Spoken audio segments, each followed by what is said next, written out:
our originally scheduled topic, which was going to be the Facebook contest third-party apps. We'll do that next time. But anyway, we should be in business now and ready to talk about the webinar for today. But first, we're going to go into some of the news from the last 3 weeks, actually, since we had our last webinar.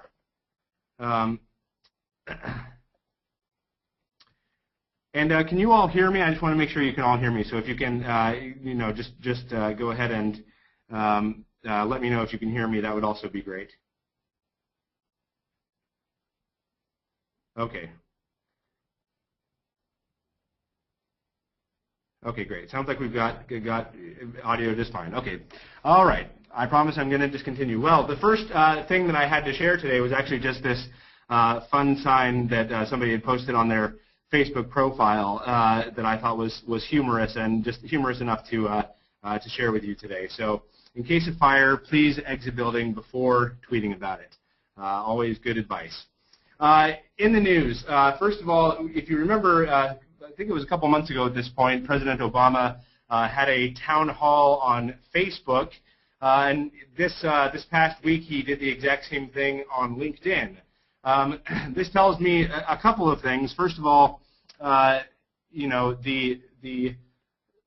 social media is going to continue to be a big player in terms of the political scene. I imagine that as the 2012 elections come up, we're going to be seeing all sorts of social media events having to do with the presidential candidates. This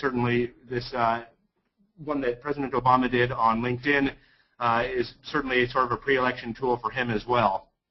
And also, I think it's on the flip side of that, I think it's really showing an increased importance for LinkedIn as a social network. LinkedIn is, in some ways, I think, is sort of that somewhat silent social media presence that people sort of forget about. You don't update it. You don't update it as often. It's not as sexy as Facebook or Twitter or something like that. And yet, its numbers continue to rise. And for professional networking, it's really recognized as the best social media network out there.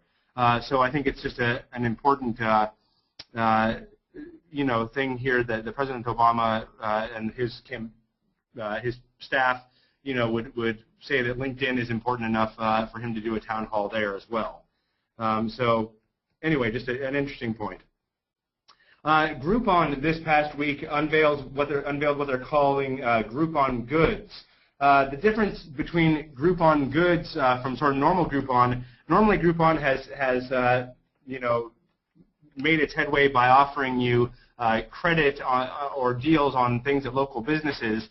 Now they're offering just products from, as you can see, like this Panasonic HD TV.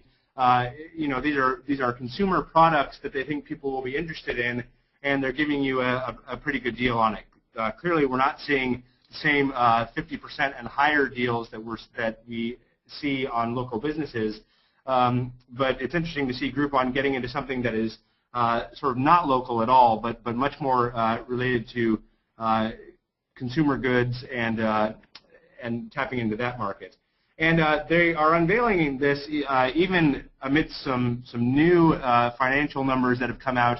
Groupon has revised its financial picture a couple of times since it started talking about an IPO, and their latest revenue report shows that their revenue is about $688 million, which is a significant drop from $1.5 billion that it claimed previously. So it's now, has really sort of reduced the numbers. It's sort of being more true in how it's reporting its revenue, and with that, we're seeing that Groupon is actually making much less money than they originally claimed. A new report from a Citigroup analyst named Mark Mahaney showed that traffic on Facebook accounts for 17% of all time spent on the internet. That's all time for anyone spending any time on any site. Facebook is up to 17% of that, which compares to about 11% for Google, 9% for Yahoo. So Facebook just, as many problems as they've had, and we'll talk about some of that. People are still using it just an incredible amount. That's about 17% is about 1/6 of all the time spent on the internet. A report came out and Facebook acknowledged that it was collecting data from like buttons even after people had logged out of Facebook. Facebook claims after an Australian technologist sort of discovered some code that was being associated with the like button, Facebook, did admit to this, and then they claimed that yes, they gather the information, but then they delete it quickly and they don't use it to target any of their advertising. This, as you can guess, did not do anything to make anybody feel better about Facebook's privacy policies, and that's been one of the huge problems that Facebook has had to deal with. And so for it to be revealed that they're tracking users after users are clicking that log out button is not doing anything to increase its credibility. And after about 3 months of business, Google Plus is about ready to let companies start creating Google Plus profiles. One of Google Plus's product managers announced that Google Plus business profiles are going to be coming really soon. So that's something to watch out for. When that actually does become available, we'll be talking more on this webinar about how to set up the business profile in Google Plus. But just know that that's coming soon. And now I'm going to move over into the focus about understanding the new Facebook changes. This is actually going to be sort of more of a tutorial on the changes than the sort of normal tips on strategy and things like that I give during these webinars. But I am going to be talking, especially on a few different points about why these changes are significant for businesses in particular. Most of these changes were announced at Facebook's F8 conference just in the last couple of weeks here, and if you've been using Facebook, you will have seen that all these changes are now starting to be functional on their site. Just an interesting, I'm sorry my PowerPoint's going a little funky there, but an interesting graph that I saw that somebody posted about what happened. This is what happened with Google Plus traffic at the exact time that Facebook started making its changes. So it turns out that right around the time that Facebook started making its changes, you can see the Google Plus market share visits sort of spiked there. So there is clearly a lot of backlash going on with these new Facebook changes. People are not happy with the changes that have been made.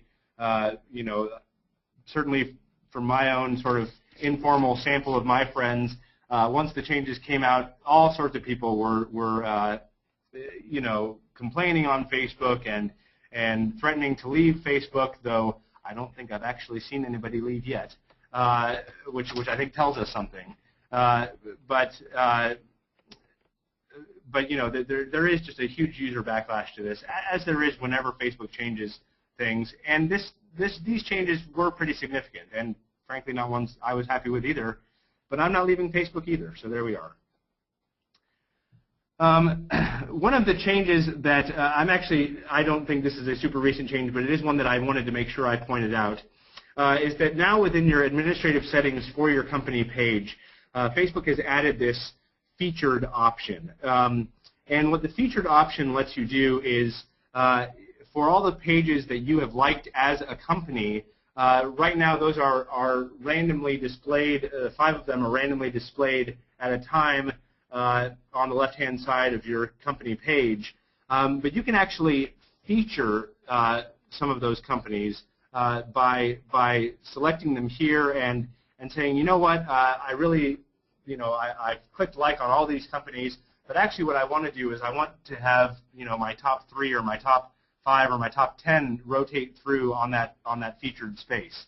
This is really a way that companies can sort of help cross-promote their partners, can help related companies that maybe they have a strong relationship with, help cross-pollinate with some of the users there. So that's an interesting thing. And also there's a featured page owners option. And what happens when you add a featured page owner is that on your company page, you're going to see some of the personal information from one of your, and I'm certain it has to be one of your admins on your page. It can't just be one of your likers. It has to be somebody who's chosen to be an admin. So the great reason to do something like this would be if you wanted to have like a profile of your president or CEO on your Facebook page. You'd be able to do that using this page owners